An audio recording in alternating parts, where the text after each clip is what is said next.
माता सीता ने तो दिया था एक ही पुत्र को जन्म, तो फिर लव और कुश दो कैसे हो गए? पौराणिक कथा के अनुसार एक बार माता सीता कुछ लकड़ियां लेने जंगल जा रही थी, तो महर्षि वाल्मीकि से लव का ध्यान रखने को कहा था।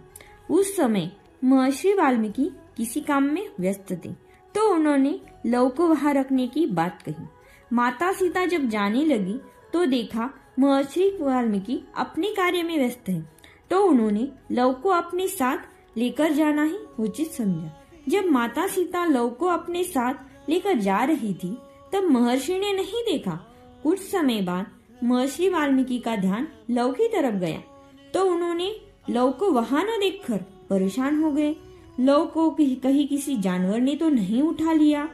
अब सीता वन से वापस लौटेंगी तो उसे मैं क्या जवाब दूंगा, क्या कहूंगा? वह रोने लगेगी।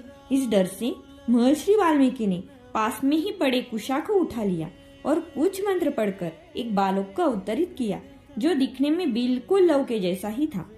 कुछ देर बाद जब माता सीता वन से वापस लौटी, महर्षि ने देखा कि माता सीता के हाथ में लव भी थे। ये देखकर महर्षि चकित रह गए, लेकिन माता सीता दूसरे लव को देखकर बहुत खुश हो गई, क्योंकि इस बालक का जन्म कुशा के कारण हुआ था, तो इस बालक का नाम कुश रखा गया।